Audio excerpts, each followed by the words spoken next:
So let me start by saying this. Washington, D.C. is a beautiful city, magnificent city. We're home to 700,000 Washingtonians.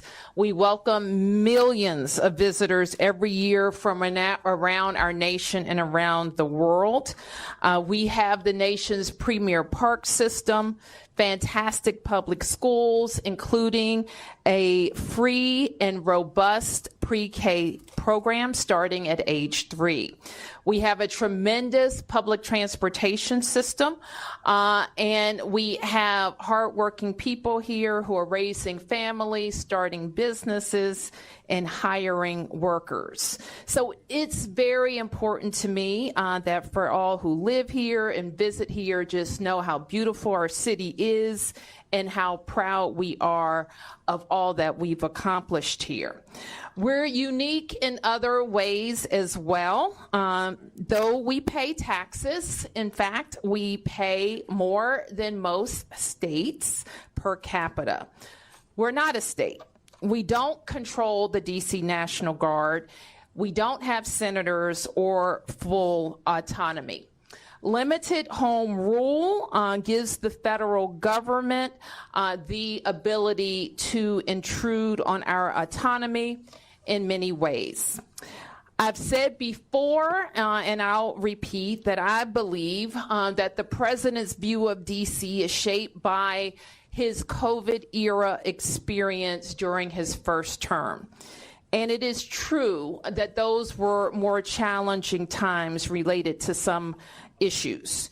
It is also true that we experienced a crime spike post-COVID, but we worked quickly to put laws in place and tactics that got violent offenders off our streets and gave our police officers more tools, which is why we have seen a huge decrease in crime because of those efforts. We have been able to reverse that 2023 crime spike. This year, crime isn't just down from 2023, it's also down from 2019, before the pandemic, and we're at a 30-year violent crime low. We're not satisfied. We haven't taken our foot off the gas, and we continue to look for ways to make our city safer. We know, however, as most have heard from the president's press conference, that he has prerogatives in D.C. unlike anywhere else in the country, including his authority given by our home rule charter to require the mayor, to require me, to supply services of the Metropolitan Police Department. And he also has control and the ability to deploy the National Guard. But let me be clear, as our home rule charter is also clear, and the president's executive order restates. Chief Pamela Smith is the chief of the Metropolitan Police Department, and its 3,100 members work under her direction. The Home Rule Charter requires the mayor to provide the services of MPD during special conditions of an emergency, and we will follow the law. Though there's a question about the subjectivity of that declaration. In fact, the chief has already provided a high-level liaison and point of contact with the federal government and made those initial contacts.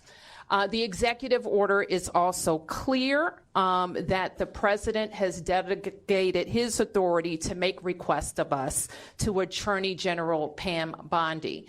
I have reached out to Attorney General Bondi and hope to schedule a meeting soon.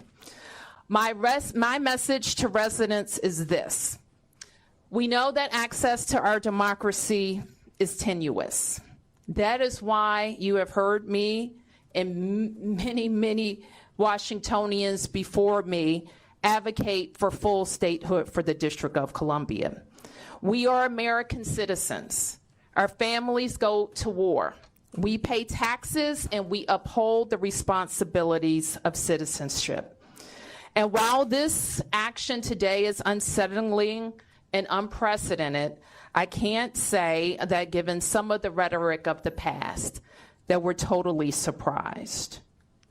I can say to DC residents that we will continue to operate our government in a way that makes you proud.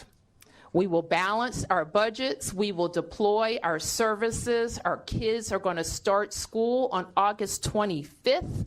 And we will work with the federal government to do the things that they should do for our city, including making sure that we have the judges that we need, including making sure that all federal parks are supported, not just with law enforcement, but with other clean and safe activities, and including making sure that our economy is supported by rational federal actions as it relates to the federal workforce, federal workers, and federal property in the District of Columbia. So with that, I want to ask Chief Smith to talk about her interactions with the federal forces, federal police and law enforcement that have been engaged in the district over the last several days, and the strategy that she thinks would be important while we have additional federal police officers. Thank you, Madam Mayor. I'm Pamela Smith, the Chief of Police of the Metropolitan Police Department. And as the Mayor stated, we have a responsibility to support the executive order. And one of the roles that I have is to ensure that we work very collaboratively with our federal partners. I know that most of us know in this room, and those of you that are watching on television, that the efforts of the federal law enforcement officers began in our city on Thursday night. I met with the director of the U.S. Marshal, who has been at that point overseeing the operational component of how the federal resources will be allocated and deployed around our city. With that conversation, it was very, very important for me to ensure that not only do we work collaboratively with our federal partners, but we offer up areas across our city where we can work with them in areas where we know that we want to reduce crime. And so that was the effort on yesterday. We spent roughly about an hour just kind of planning and talking through what that's going to look like. On the heels of the announcement from the president today regarding the executive order and my directive from the mayor is that we will begin more intense planning efforts after I leave this press conference. I've also met with one of the other liaisons that have been assigned to work with the U.S. Marshal, along with myself, regarding the efforts around the city for how we will allocate resources. What I will say is this: our relationship with our federal partners is not new. We do this on a daily basis. We are very, very, very much in tune to having federal law enforcement officers working with us on our Capital Area Regional Task Force. Our federal partners work with us, especially on some of our warrant executions. They work very, very closely with us with our Violent Crime Suppression Division, and it is my intent and my police department's intent to continue those efforts. What you will see is an enhanced presence. The second thing that's really important to me, and I'm speaking directly to our community, is that we have a relationship with our community that is very important to us, our community members. And so having our Metropolitan Police Department working alongside of our federal partners who have come into the city to really help us assess and deal with the crime, that some of the crime spikes that we have, we will work alongside them, but intentionally, we want to make sure that our community understands that we are there. We're going to be boots on the ground. If you see something, again, say something. We value those relationships. Our community members, and I want to say thank you for all the work that you've done with the Metropolitan Police Department up to this point. Those relationships are very, very important to us, and we want to continue to build upon that and continue to enhance that. I'll turn it back over to Mayor Bowser now. Okay, we'll take a few questions, and I'm joined by members of my public safety team, including Deputy Mayor Appiah and Chief John Donnelly. Yes, please identify yourself. Mayor Bowser, Campbell Robertson with New York Times. Do you think this was inevitable, or do you think there are things that the city could have done or the city council to prevent the mistake from coming? This is, I don't know. I can't answer that question, and I think that's a question that you're familiar with the rhetoric about the city and how long it goes back. And we also know that we're not experiencing a spike in crime, but a decrease in crime. Yep. Mayor Tom Sherwood, News Radio. You and the chief are talking about partnerships with federal partners who are coming in. The president is talking about a takeover of the city's police department. Where does the chief fit in with Terry Cole, who's the new federal commissioner of the D.C. Police Department? Nothing about our organizational chart has changed, and nothing in the executive order would indicate otherwise. So the chief of police reports through the deputy mayor to the mayor of the District of Columbia, and the two people I think that were identified in the presser report to Attorney General Bondi. The executive order makes clear that all requests for MPD services, the president delegates to Attorney General Bondi. So Terry Cole? I don't recall the names. Yes. The Metropolitan Police Department? Where does he fit in that? That's a question for the Attorney General, I think. Yep. Mayor, to what extent are you planning to cooperate in this new framework, or is the city planning anything to prevent this from happening, including any legal action? Well, I think all legal, I think you probably saw the Attorney General for the district, Brian Schwab's a statement about reviewing all legal matters, and I think those matters are under review.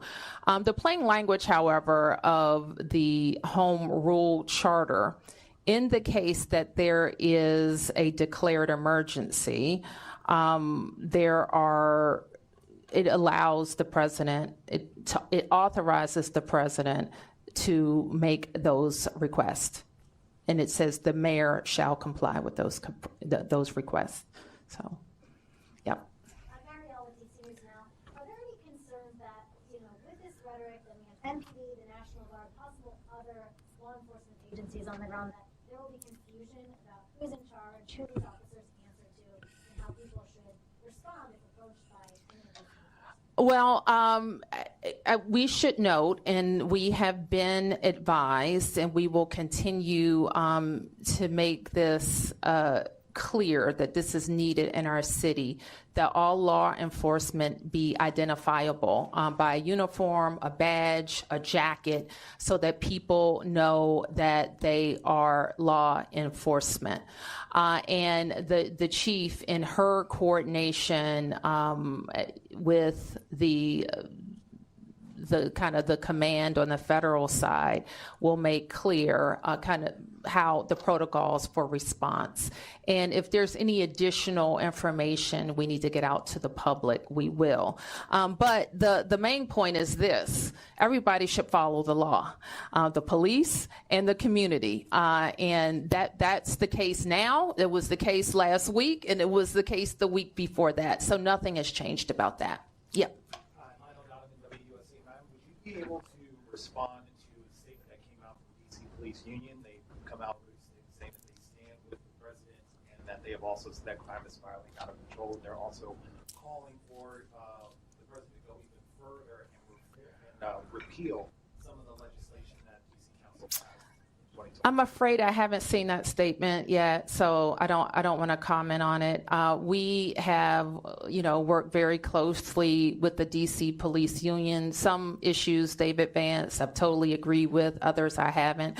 One thing that we are squarely supportive of is making sure that our department can recruit more officers and get to a number that I think we need. We've worked cooperatively with them on recruitment and retention activities, on some other changes to the law that were very objectionable to the union and our members, and we will continue to do that. Yeah. Peace and blessings, man. So, in what way, if any, does this change your strategy in terms of your relationship with the president? You've been pretty cooperative, pretty diplomatic, but You know, he's saying one thing about crime, you're stating facts, and he's still infringing on your role as mayor. So, you know, as far as your relationship and your strategy, you know, what do you intend to do as far as, you know, engaging with me? Well, we engage with all officials that impact the district, and that includes the president. So I don't expect that would change from our part. But as far as, you know, if I may follow up. Sure. You know, are you going to go what some might consider a bit harder and pushing back against what he's trying to do? You know, will your tenor change or intensify? You know, My tenor will be appropriate for what I think is important for the district. And what's important for the district is that we can take care of our citizens. And if people are concerned about a president's ability to have the MPD police department be responsive to the Department of Justice, the time to address that is when we're talking about statehood for DC.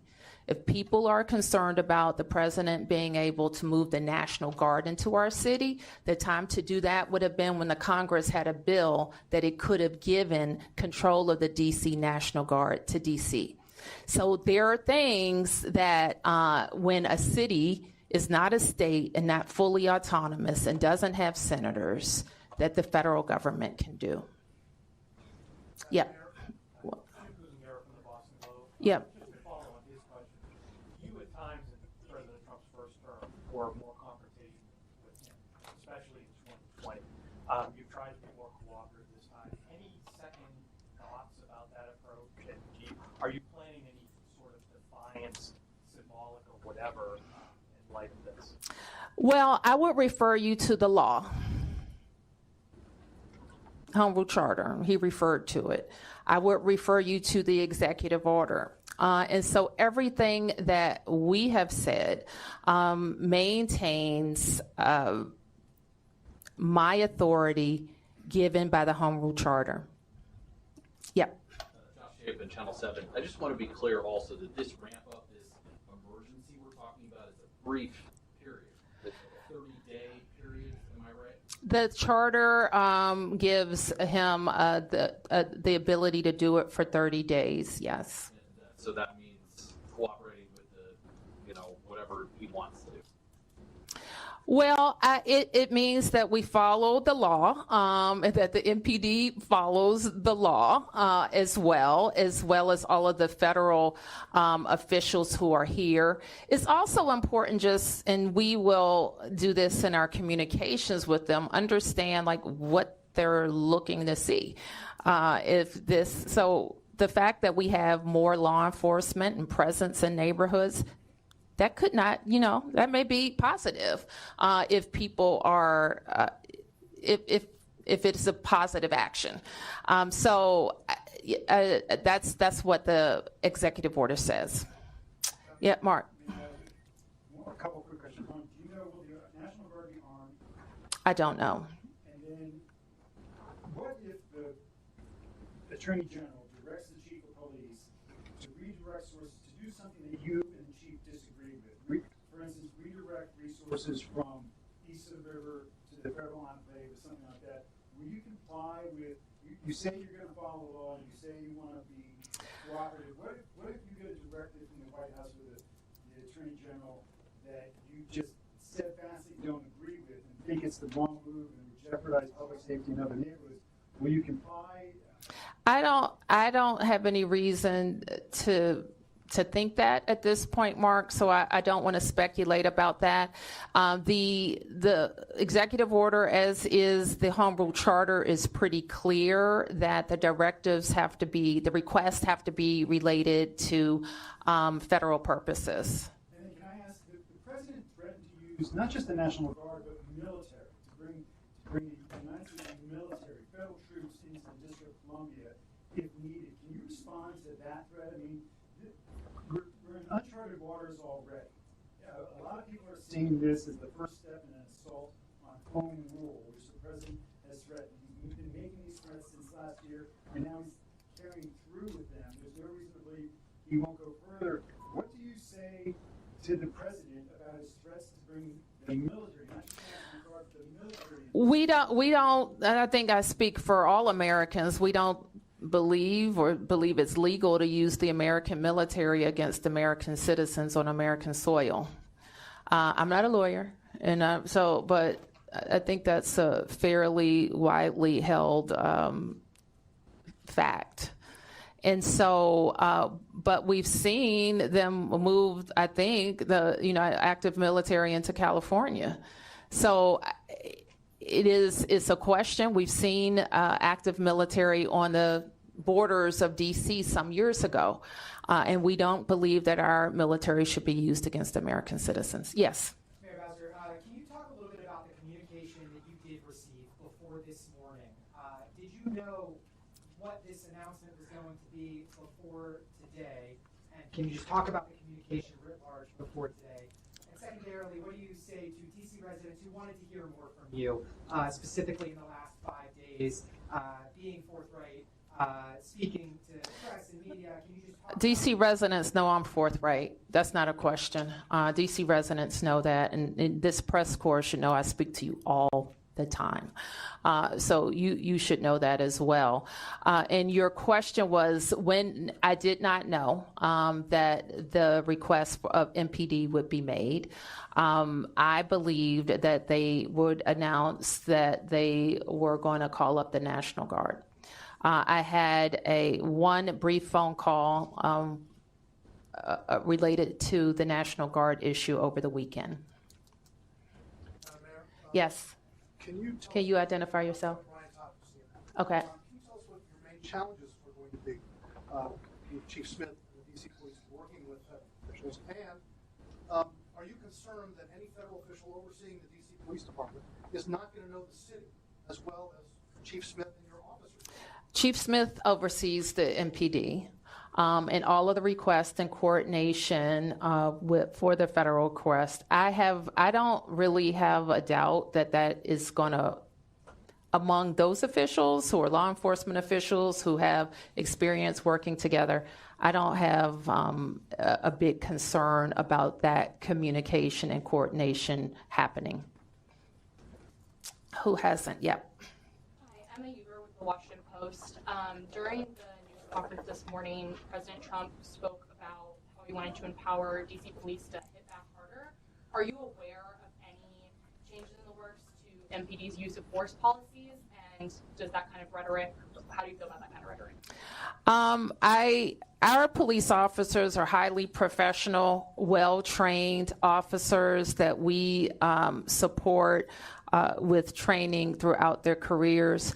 We're proud of where our department has come from in terms of their level of professionalism.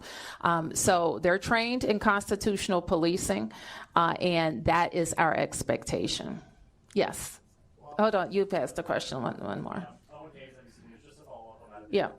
So will they still be fully subject to local regulations when it comes to use of force, body cameras while under federal control, MPD officers?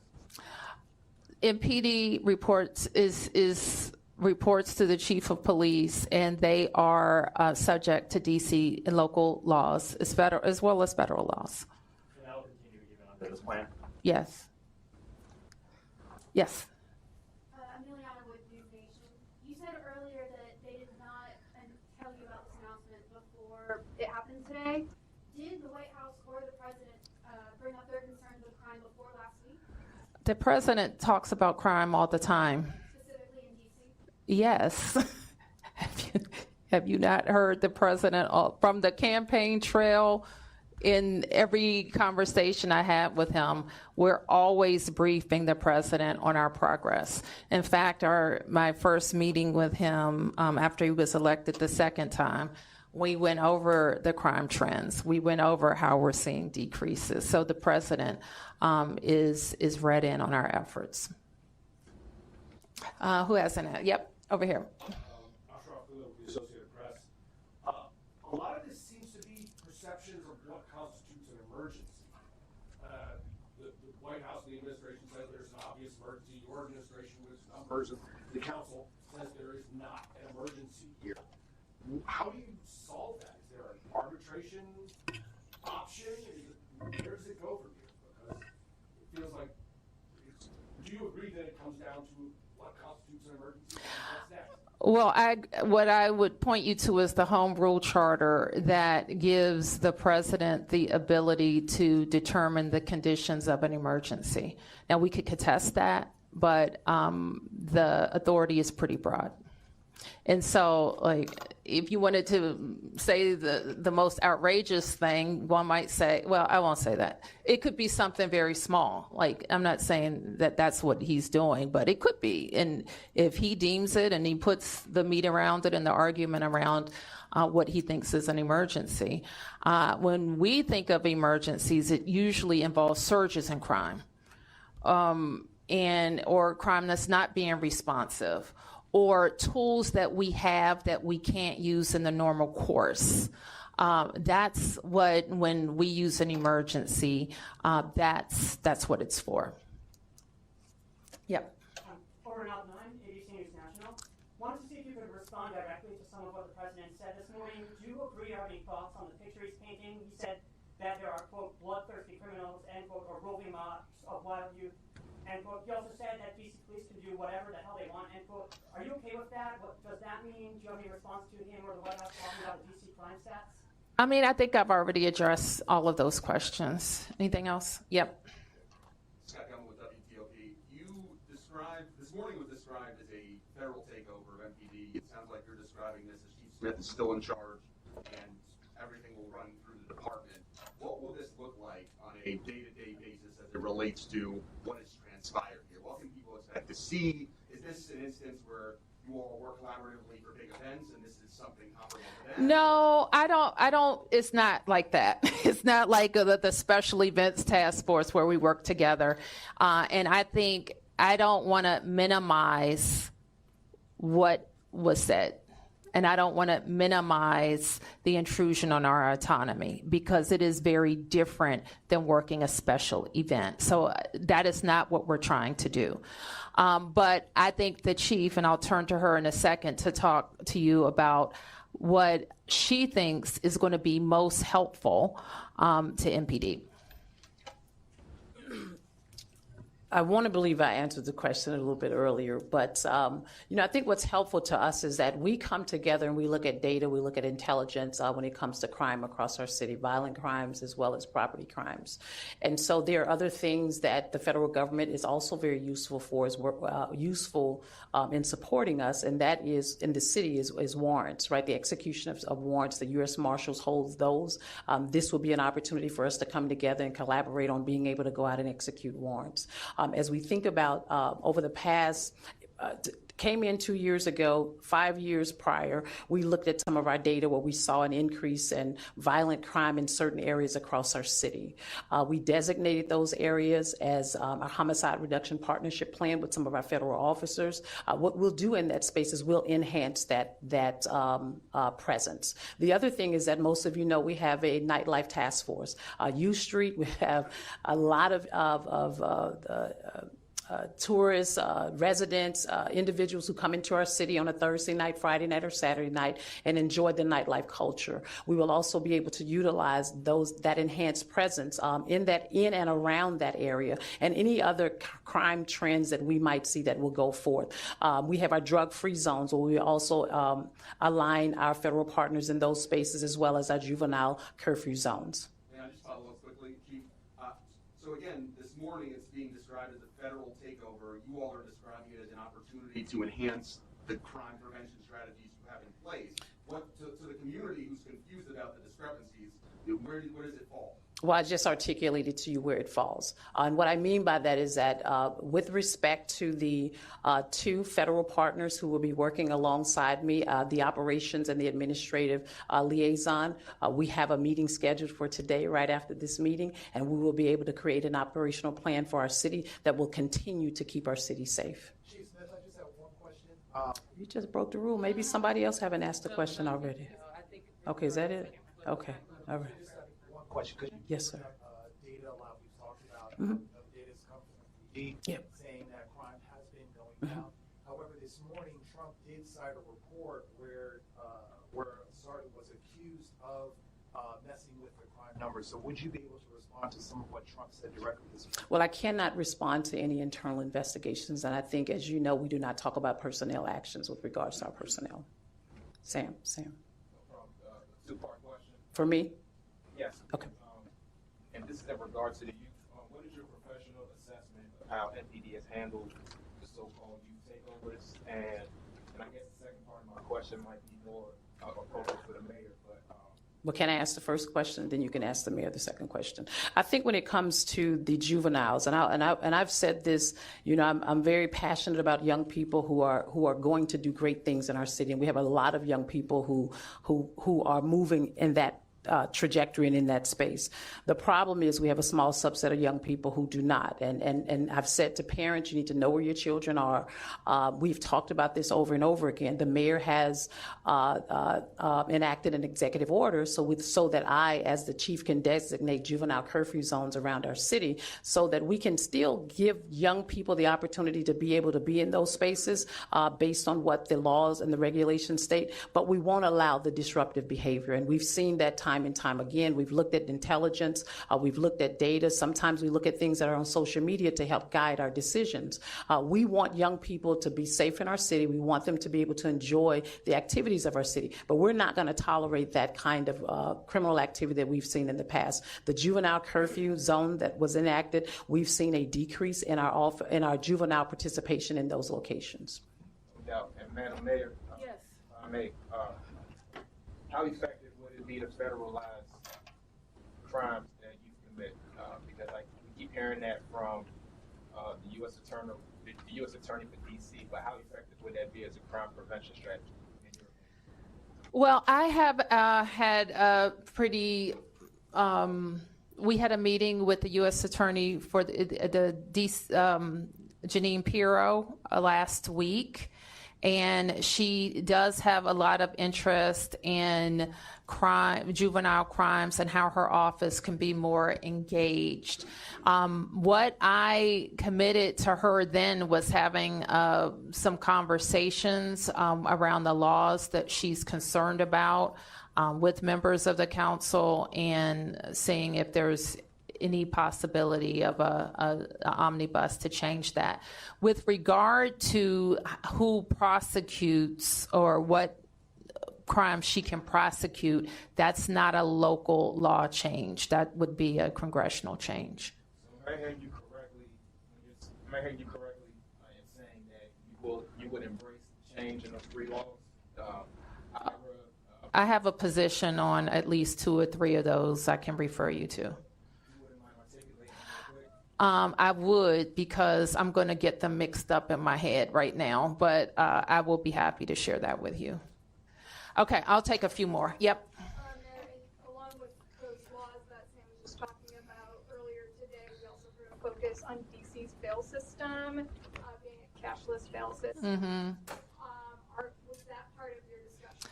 It's the first time I ever heard that come up in a situation with DC. DC has had a no cash, whatever you call it, cashless bail, I think since the mid-90s. So that's not anything new to our system.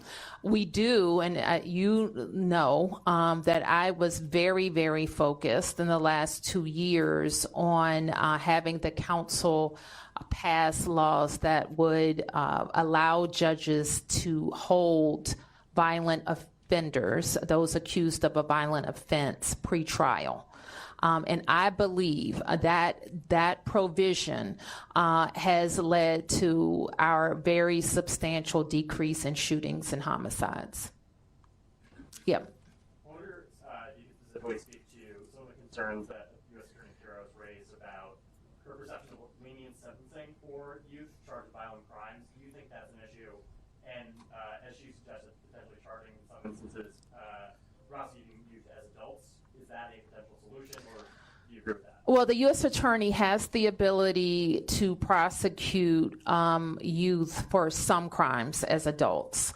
And I think she's interested in expanding that and possibly lowering the age.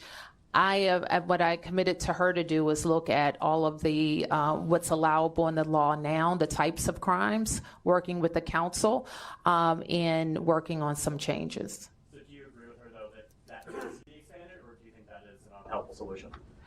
I don't want to say right now because that could mean a lot of things. We want to really analyze what we think would keep us safer, what the link to crime. I will say this, and this is, some of you are new to covering us and covering these issues, but I have been in my tenure of service very pro accountability. Okay, I am an accountability mayor. If you commit a crime in the district with a gun, there has to be accountability, and that's if you are an adult or if you are a juvenile. I don't think we always have that accountability. I think what was missing from the press conference a little bit earlier, however, is what people also don't know about the district. Our prosecutors are not local, okay? They don't get elected by anybody here. They don't report to any of us. They are appointed by the president. We've also had a period of time where some of the very good police arrests that have been made were not prosecuted by the U.S. Attorney's Office. So the prosecution is a federal element. Judges are appointed by the President of the United States as well. And so those are not local judges. They don't report to any of us. So that is a part of the federal system. So anytime we talk about crime in the district, it is part local and part federal that can make changes. All right, I'll take just a few more. Mark. The president made numerous threats about removing homeless encampments and dealing with people in the district who are experiencing homelessness. Can you talk about what preparations that your administration is making to facilitate this and put this? Have you had any of those conversations with the White House? What that's going to look like and where these people would go if they would be FD12 We really haven't gotten any more detail about the plan, about the words that he said. It wasn't referenced in the executive order that came down. So we're going to work. And I believe he had a previous executive order that also identified Attorney General Bondi as a point of contact as it relates to homelessness. And such. So we'll follow up with her. Okay, last two questions. Yes. I want to go back again to the Federal Commissioner of the Metropolitan Police Department. It sounds like the chief has described this person, Terry Cole, as an advisor, as a liaison, as something.